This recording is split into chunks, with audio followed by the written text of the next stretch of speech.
วิธีง่ายๆได้เพื่อไอ้เพจบ่យើងនឹងឆាប់ផ្ទុះឆាប់មានអ្នកមើលច្រើនបងប្អូនបាទមើលវីដេអូនេះឲ្យចប់ណាអូខេជាដំបូងយើងចូលមកកាន់ page របស់យើងមកបងប្អូនបាទនេះ page របស់ខ្ញុំ 2.6M បាទអញ្ចឹងសម្រាប់ page ខ្ញុំនេះគឺខ្ញុំបង្ហោះវីដេអូជាប្រចាំអញ្ចឹងទៅក៏មាន fan គាត់មើលជាប្រចាំអញ្ចឹងដែរអញ្ចឹងបើសិនជាបងប្អូនអត់មានអត់សូវបានបង្ហោះក៏វាអត់សូវឡើងដែរអញ្ចឹងណាបងប្អូនបាទអញ្ចឹងឥឡូវនេះបងប្អូនធ្វើការចុចចូលកន្លែង QQ នេះក៏បានឬមួយក៏បងប្អូនចូលកន្លែង 3 ខាងលើនេះក៏បានដែរអញ្ចឹងឥឡូវនេះ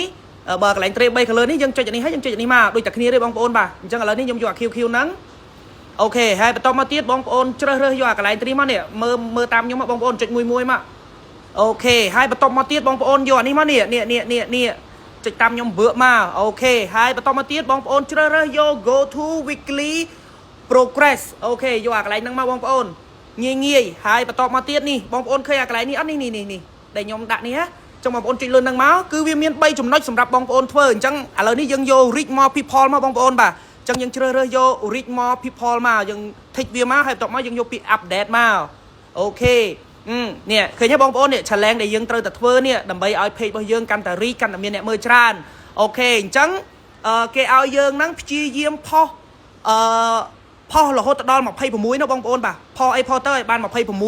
អញ្ចឹងឥឡូវនេះខ្ញុំផុសបានតែ10ទេបងប្អូនក្នុងអាទិត្យនេះខ្ញុំផុសបានតែ10ទេអាទិត្យមុនណាខ្ញុំផុសបានតែ10ទេអញ្ចឹងបងប្អូនអាចផុសអីក៏បានដែរផុសធ្វើមិនឲ្យគ្រប់លក្ខខណ្ឌរបស់គេទៅដើម្បីបំពេញគ្រប់26ហ្នឹងគឺ complete ហ្មងហើយអាកន្លែងទៅនេះគឺយើង create 26 news public post with photo អញ្ចឹងបានន័យថាគេឲ្យយើងហ្នឹងបង្ហោះរូបភាពធ្វើមិនឲ្យបាន26រូបបងប្អូនបាទអញ្ចឹងយើងបង្ហោះមួយថ្ងៃមួយរូបទៅធ្វើមិនឲ្យបាន26រូបណាបងប្អូនដើម្បីវា completeអញ្ចឹងណាបងប្អូនចឹងបងប្អូនធ្វើការបង្ហោះរូបភាពទៅតាមហ្នឹងអត់មានអីពិបាកទេហើយបន្តមកទៀតនេះកន្លែងនេះ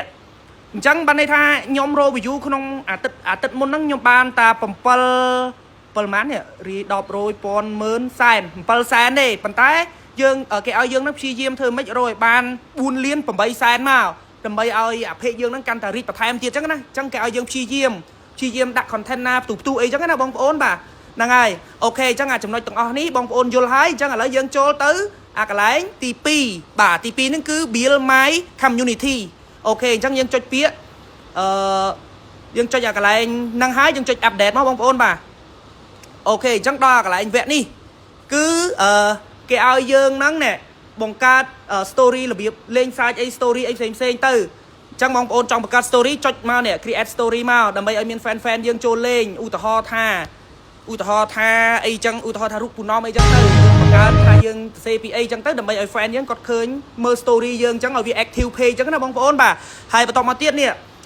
send a message in your channel អញ្ចឹងយើងអាសាលេង channel អញ្ចឹងណាបងប្អូនបាទ channel ខ្ញុំមាន channel ខ្ញុំអញ្ចឹង channel ខ្ញុំគឺ active រហូតឲ្យតែមានរឿងថ្មីគឺខ្ញុំតែងតែតម្លាក់ចូលក្នុងហ្នឹងហើយអញ្ចឹងណាបងប្អូនដើម្បីឲ្យ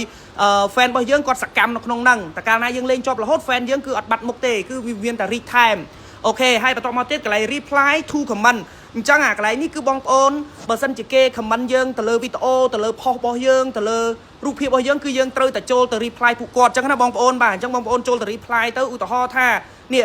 កន្លែងនេះផ្សេងខ្ញុំអត់ទាន់បានតបគាត់ទេអញ្ចឹងបងប្អូនចូលទៅ reply ទៅអរគុណបងអីចឹងណាបងប្អូនបាទអញ្ចឹងយើងដាក់អរគុណបងអីចឹងទៅអញ្ចឹងយើងព្យាយាមតនេហ្នឹងអង្គុយ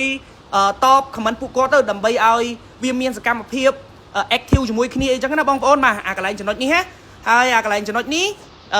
គេមាន tool មានអីរបស់គេអញ្ចឹងបងប្អូនមិនបាច់ធ្វើក៏បានដែរអាពីខាងក្រោមមកបងប្អូនធ្វើតែ3លើនេះក៏បានដែរណាអូខេតោះឥឡូវយើងចូលទៅចំណុចទី3អាកន្លែងនេះបងប្អូនបាទចំណុចទី3បងប្អូន tick មកហើយបងប្អូន update អាហ្នឹងគឺត្រូវសម្រាប់អ្នកដែលគាត់រលុយពី Facebook អញ្ចឹងបងប្អូនមើលទៅអញ្ចឹងយើងចុចពី update អញ្ចឹងដើម្បីយើងរលុយពី Facebook ដើម្បីឲ្យមាន view ច្រើនឲ្យបានលុយច្រើនគឺបងប្អូនធ្វើតាមគេទៅក៏ល្អដែរអញ្ចឹងគេឲ្យយើងហ្នឹងបង្កើត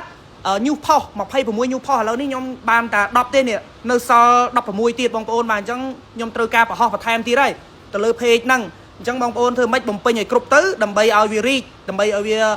បានលុយច្រើនអញ្ចឹងតែកាលណាយើងផុសច្រើនបានលុយច្រើនតែកាលណាយើងផុសច្រើនវាមានអ្នកមើលច្រើនអញ្ចឹងណាបងប្អូនវាមានន័យត្រូវពិបាកយល់ទេហើយអាកន្លែងនេះក៏អត់មានខុសអីពីមុនដែរគឺអាទិត្យមុនហ្នឹងគឺខ្ញុំរកបានតែ7សែន view ទេសរុបមួយអាទិត្យហើយគេចង់ឲ្យយើងរកអាទិត្យថ្មីហ្នឹងធ្វើម៉េចឲ្យបាន4លាន8សែនអញ្ចឹងយើងព្យាយាមបង្ហោះវីដេអូអីចឹងណាបងប្អូនបាទវីដេអូយើងមានយើងព្យាយាមបង្ហោះទៅហ្នឹងហើយបន្តមកទៀតអាកន្លែងនេះដូចជាអត់មានអីទេគេឲ្យយើងរៀនសូត្រទេគេឲ្យយើងរៀនសូត្រ ពីកន្លែងធ្វើ original អីផ្សេងៗដូចអត់មានអីពិបាកទេហើយគេឲ្យយើងហ្នឹងរក follower ធ្វើម៉េចមួយអាទិត្យហ្នឹងឲ្យគ្រប់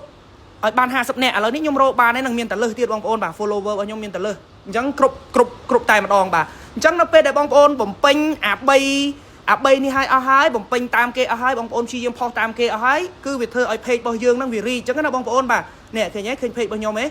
page របស់ខ្ញុំរីកឃើញអត់នេះ28ថ្ងៃចុងក្រោយគឺខ្ញុំមានអ្នកមើលរហូតដល់ 40M ហ៎ឃើញអត់បងប្អូនបាទហើយអ្នក follower របស់ខ្ញុំរហូតដល់ 47K អញ្ចឹងឃើញអត់បងប្អូនបាទហើយរយៈពេល7ថ្ងៃគឺខ្ញុំនេះរកបានច្រើនហើយតើប៉ុន្តែមួយរយៈចុងក្រោយខ្ញុំអត់ទាន់បានបង្ហោះវីដេអូថ្មីអញ្ចឹងណាធ្វើឲ្យធ្លាក់តែអីទេ7ថ្ងៃបាន4M.5 ដែរបងប្អូនបាទប៉ុន្តែខ្ញុំគិតថាអត់អីទេអញ្ចឹងបងប្អូនធ្វើតាមខ្ញុំទាំងអស់គ្នាទៅហើយបើសិនជាឆ្ងល់បងប្អូនអាច comment សួរនៅខាងក្រោមនេះបានណា